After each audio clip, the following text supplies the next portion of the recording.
Mob সম্পর্কে ইসলাম কি বলে? অন্যায় দেখলে কি তাহলে আমরা নির্বিকার থাকব? মব নিয়ে এখন অনেক কথা হচ্ছে। ইসলাম আসলে মবকে সমর্থন করে কিনা? যদি সমর্থন না করে তাহলে ইসলাম যে আমাদেরকে নাহি আনিল মুনকার করতে বলে, অসৎ কাজে বাধা দিতে বলে, তাহলে সেক্ষেত্রে সেটা কি মব হবে কিনা? এর উত্তর হলো যে মব বলতে যদি বোঝানো হয় আইন হাতে তুলে নেওয়া, কারোর শাস্তি কার্যকর করা, কারোর বিচার কার্য সম্পাদন করা, তো এইটা যদি প্রত্যেকে আনঅথরাইজড ব্যক্তি এবং জায়গা থেকে যদি এটা করতে শুরু করে, তবে একটা সমাজ বিশৃঙ্খল হয়ে যাবে। এটাকে ইসলাম সমর্থন করে না। বরং যে কোনো মানুষ অন্যায় করলে তাকে যথাযথ বিচারের মাধ্যমে শাস্তি দেওয়ার কথা ইসলাম বলে। আমরা যদি নবী করিম সাল্লাল্লাহু আলাইহি সাল্লামের জীবনে দেখতে পাবো তার জীবনে বহুবার এমন ঘটনা ঘটেছে যে কেউ এমন একটা অন্যায় কাজ করেছে যে অন্যায়ের কারণে তিনি মৃত্যুদণ্ড পাওয়ার মতো।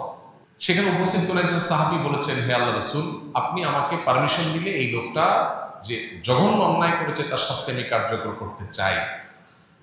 এই যে একটা জায়গা যে সাহাবী নবীজির সামনে বলতেন, হে আল্লাহ রাসূল, আপনি বললে আমি এটা কার্যকর করব। এখানে সাহাবী কিন্তু নিজে গিয়ে শাস্তি কার্যকর করেন নাই, নবীজিকে জিজ্ঞাসা করেছেন। কেন? কারণ তিনি বিচারিক প্রধান ছিলেন মদিনা রাষ্ট্রের, তার কাছে জিজ্ঞেস করেছেন। নবী সাল্লাল্লাহু আলাইহি ওয়াসাল্লাম যদিও কখনো এই ধরনের ইস্যুতে অনুমোদন দেন নাই, কারণ চাওয়ার ভিত্তিতে এভাবে অনুমোদন দেওয়ার নজির নেই, কিন্তু এই যে একটা প্রটোকল মেনটেন করা সাহাবীদের, এখান থেকে বোঝা যায় যে কেউ কোনো অন্যায় করেছে মনে হলেই আমি তার বিচার কার্যকর করা শুরু করব, এটা ইসলাম সমর্থন করে না। কারণ এটা যদি হয় তাহলে সেক্ষেত্রে আপনার মতে আমি দোষী, আমার মতে আপনি দোষী, তাহলে আপনি আমাকে মারবেন, আমি আপনাকে মারবো, সমাজ কি হবে? বিশৃঙ্খল হবে এবং গৃহযুদ্ধ বেড়ে যাবে।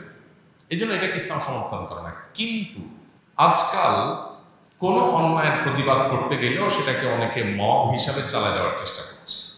সেটা কিন্তু ইসলামে নিষেধ না।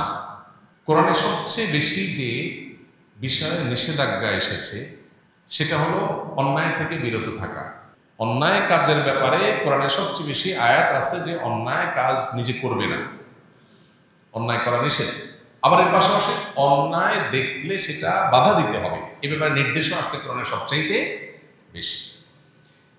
এই জন্য অসৎ কাজে বাধা প্রদান করার নির্দেশ কোরআনের সবচেয়ে বেশি সংখ্যক বার এসেছে। নির্দেশগুলো তার মধ্যে থেকে একটা হওয়ার কারণে আমরা অন্যায় দেখলে আমাদেরকে বাধা দিতে হবে। অন্যায় দেখলে যদি আপনি বলেন না এটা আমার কাজ না, তাহলে এটা হলো স্বার্থপর মানুষের কাজ, এটা ইমানদারের ভূমিকা না। ইমানদারের ভূমিকা হলো অন্যায় দেখলে কি করবে, সে বাধা দেওয়ার চেষ্টা করবে। হ্যাঁ, বাধা কতটুকু দেবে? ওই যে তাকে শাস্তি কার্যকর করা নয়, তাকে থামানো। ধরা যাক একজন মানুষ ছিনতাইকারীর কবলে পড়েছে, তাহলে আমি কি ওই লোকটাকে ছিনতাইকারীর হাত থেকে উদ্ধার করে ছিনতাইকারীকে ধরে পুলিশের হাতে সুপর্দ করে দেওয়াটাকে মব বলবো? মোটেই না। এটা হলো অন্যায় প্রতিরোধ করা। এখন আজকাল আমাদের সমাজে দেখা যায় চোখের সামনে একটা মানুষ খুন হয়ে যাচ্ছে, সবাই যার যার মতো চলে যাচ্ছে, কেউ দিকে তাকাচ্ছেও না। এটাকে ভৎসনা করেছে ইসলাম, এটাকে কোরআন ভৎসনা করেছে। এই জন্য অসৎ কাজে বাধা প্রদান এটা ভালো কাজ, কিন্তু কারোর বিচার, কারোর শাস্তি কার্যকর করার দায়িত্ব নিজের কাঁধে তুলে নেওয়া এটা ভালো কাজ না। বিধায় দুইটার মধ্যে পার্থক্য করতে হবে।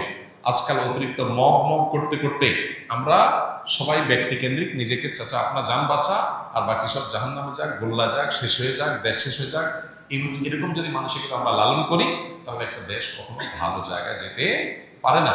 বিশেষ করে যখন সমাজে পর্যাপ্ত পরিমাণে অন্যায় প্রতিরোধের জন্য ব্যবস্থাপনা নেই এবং মানুষের আস্থা কুড়াবার মতো এরকম সিস্টেম যখন ডেভেলপ হয় নাই, তখন আমাদেরকে উদ্যোগে এই সমস্ত অন্যায়গুলো থামানোর জন্য নানামুখী ভূমিকা রাখতে হবে। কিন্তু সেটা কোনো অবস্থাতেই ওই যে নিন্দনীয় মব এর পর্যায়ে যেন না যায় সেটাও খেয়াল রাখতে হবে। এখানে ব্যালেন্স করতে হবে।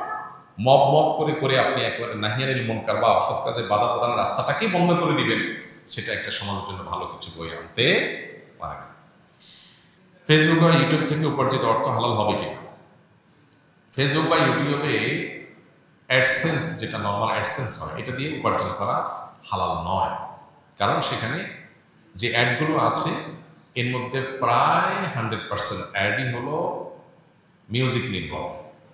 তাহলে অ্যাডসেন্স করে উপার্জন করা মানে হলো আমার একটা হালাল কন্টেন্ট, হালাল ভিডিওর মধ্যে আমি মিউজিক বাজায়া উপার্জন করলাম, তাহলে মানুষকে মিউজিক শোনাতে আমি বাধ্য করলাম, মানুষকে মিউজিক শোনালাম আমি, আর মিউজিক শুনে আমি তার বিনিময়ে টাকা কামাই করলাম। বিষয়টা হারাম হওয়ার জন্য এটুকুই যথেষ্ট হয়ে যায়। এর বাইরে সেখানে অনেক হারাম প্রোডাক্টের অ্যাডভার্টাইজমেন্ট হয়, ধরুন মাদকের অ্যাডভার্টাইজ হল, তাহলে সেক্ষেত্রে আমি একটা হারাম প্রোডাক্টের প্রচারণায় ভূমিকা রেখে তার বিনিময়ে কামাই করলাম, এটা জায়েজ নয়। হ্যাঁ, এখন ইউটিউব কর্তৃপক্ষ এবং আরও কোনো প্ল্যাটফর্মে দেখা যায় যে অ্যাড তারা রান করে বাধ্যতামূলক, অর্থাৎ আপনি অ্যাডসেন্স ওপেন না করলে টাকাটা আপনার এখানে যাবে না, কিন্তু অ্যাড যাবে ঠিকই। এরকম একটা অবস্থা হয়েছে যে অ্যাড চালানোটা আপনার ইচ্ছার উপরে নির্ভরশীল না, তারা তাদের অ্যাড চালাবে। তাহলে সেক্ষেত্রে আপনি এখন টাকা নেন বা না নেন তাতে কিচ্ছু তাদের যায় আসে না। এই পর্যায়ে যদি হয় তাহলে সেক্ষেত্রে এটা চিন্তার বিষয় যে এক্ষেত্রে আমি তাহলে টাকাটা নিয়ে যদি নিজে ভোগ না করে দানও করে দেই সেটা উত্তম হবে, নাকি টাকা নেওয়া ছেড়ে দিয়ে তারা তাদের হারাম কাজটাও করলো আবার টাকাও তাদের থাকলো, দুইটাই তাদেরকে দিলাম, সেটা লাভ হবে কিনা?